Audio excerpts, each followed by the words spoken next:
దేవునితో 40 రోజులు. దేవుడు అతనిని, తండ్రి దావీదు రాజ్యమునకు అధిపతిని చేసెను. పితా, పుత్ర, పవిత్రాత్మ నామములో మీకు శాంతి కలుగునుగాక. మార్చి 19వ తేదీ 2024 సంవత్సరం. తపస్సు కాలము 30వ ఉపవాస దినము మంగళవారము. పునీత జోజప్ప గారి సంస్మరణ దినోత్సవము. మొదటి పఠనము.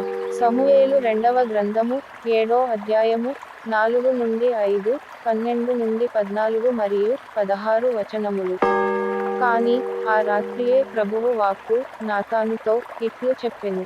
నీవు వెళ్ళి నా సేవకుడైన దావీదుతో ప్రభువు ఈ విధముగా సెలవిచ్చుచున్నాడు అని చెప్పుము. నీవు నేను నివసించుటకు ఒక మందిరమును నిర్మించెదవా? నీ దినములు ముగిసి నీవు నీ పితరులతో నిద్రించినప్పుడు నేను నీ సంతానమును నీ తరువాత స్థాపించుదును. నీ తనయుడినే నా రాజ్యమునకు అధిపతిని చేసెదను. అతని ఏలుబడిని ధృవపరచెదను. అతడు నా మందిరమును నిర్మించును. నేను అతని సింహాసనమును కలకాలము స్థిరపరచెదను. నేను అతనికి తండ్రినయ్యేదను. అతడు నాకు కుమారుడగును. అతడు తప్పు చేసినచో నరులు తమ బిడ్డలను బెత్తముతో మోది శిక్షించునట్లే శిక్షించెదను. నీ కుటుంబము నీ రాజ్యము కలకాలము నా కనుసన్నలలో మనును. నీ సింహాసనము నిత్యము నెలకొనియుండును. ఇది ప్రభువు వాక్కు. ప్రత్యుత్తర గీతము. కీర్తనల గ్రంథము 89వ అధ్యాయము 1 నుండి 2, 3 నుండి 4, 26, 28 వచనములు. అందరూ దావీదు వంశీయులు కలకాలము కొనసాగెదరు.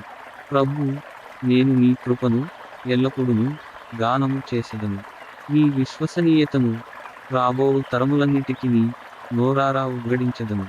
నీ కృప కలకాలము నిల్చుననియు నీ విశ్వసనీయత ఆకాశము వలె శాశ్వతముగా ఉండిపోవుననియు ప్రకటించెదను. అందరూ దావీదు వంశీయులు కలకాలము కొనసాగెదరు. నేను ఎన్నుకొనిన అతనితో నేను నిబంధనము చేసుకుంటుని. నా సేవకుడైన దావీదునకు నేను మాట ఇచ్చితిని. నీ వంశజులు కలకాలము పరిపాలనము చేయుదురు. నేను నీ సింహాసనమును శాశ్వతముగా నిలుపుదునని నేను అతనితో పలికితిని అని నీవు నుడివితివి. అందరూ దావీదు వంశీయులు కలకాలము కొనసాగెదరు.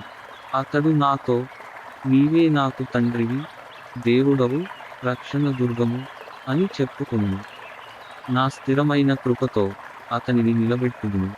నేను అతనితో చేసుకొనిన నిబంధనము శాశ్వతముగా కొనసాగును, దృఢముగా నుండును. అందరూ దావీదు వంశీయులు కలకాలము కొనసాగెదరు. రెండవ పఠనము. నిరీక్షణకు అవకాశమే లేని పరిస్థితుల్లో అబ్రహాము విశ్వాసముతో నిరీక్షించెను.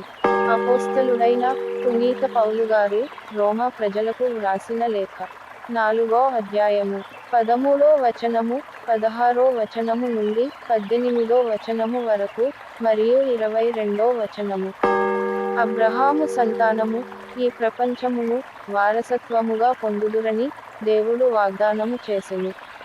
ఈ వాగ్దానము ధర్మశాస్త్రము పాటించినందుకు చేయలేదు. అతనిలో విశ్వాసము ఉండుట వలన దేవుడు అతనిని నీతిమంతునిగా పరిగణించి ఈ వాగ్దానము చేసెను. ఆ కారణము చేతనే ఆ వాగ్దానము విశ్వాసముపై ఆధారపడి ఉండెను. అబ్రహాము సంతతివారు అందరికీ దేవునిచే ఒసగబడిన వరముపై ఆ వాగ్దానము ఆధారపడి ఉన్నది.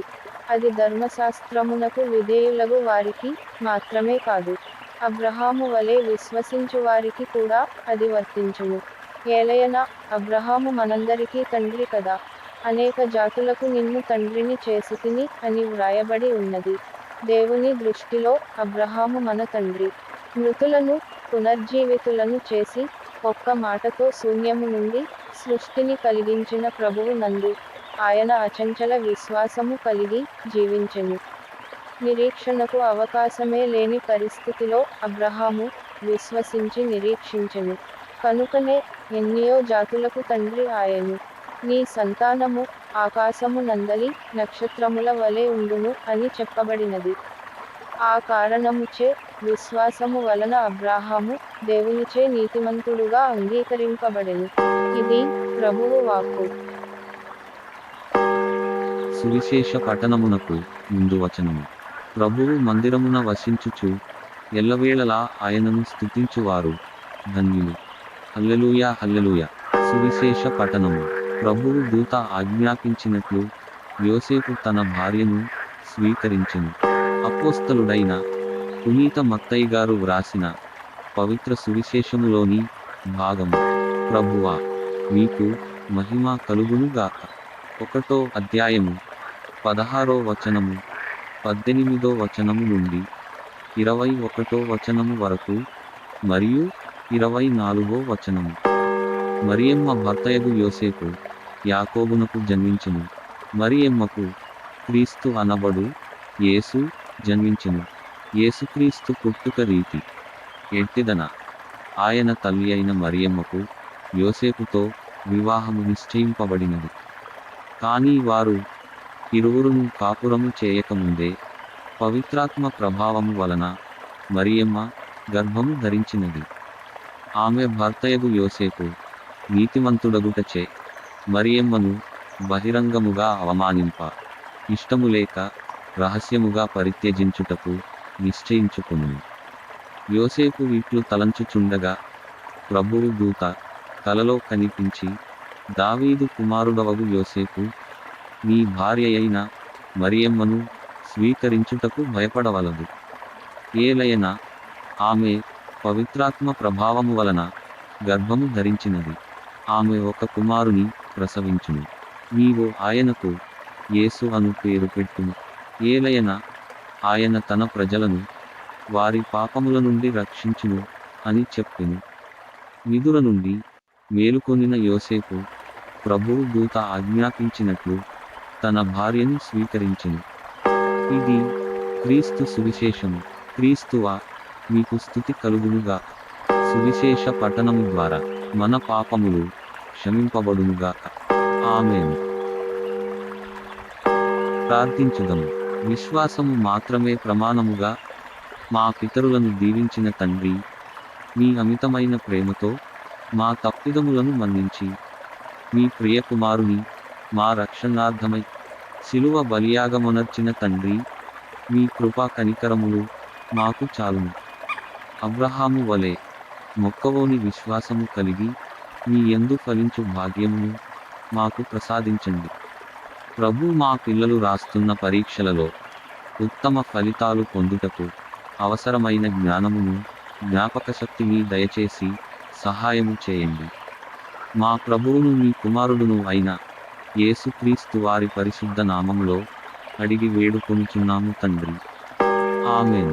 ప్రియ సహోదరి సహోదరులారా, ఈ అనుదిన దివ్య గ్రంథ పఠనము ద్వారా అభిషేకించబడి మన నాథుడైన క్రీస్తులో జీవించు యోగ్యతను పునరుద్ధరించుకొనండి. వీడియో క్రింద సబ్స్క్రైబ్ బటన్ ఉంటుంది, నొక్కి సబ్స్క్రైబ్ చేయండి. కుదిరితే మీ ప్రియ మిత్రులకు షేర్ చేయండి. మీరు లైక్ చేయడం వల్ల ఇంకా ఎంతో మందికి ఈ వాక్యము పంపబడుతుంది. ఏవైనా సలహాలు సూచనలు ఇవ్వదలచిన వారు కామెంట్ చేయండి. ప్రభువైన క్రీస్తుని ప్రేమ మీకు మీ బిడ్డలకు తోడైయుండునుగాక. పితా పుత్ర పవిత్రాత్మ నామమున ఆమేన్.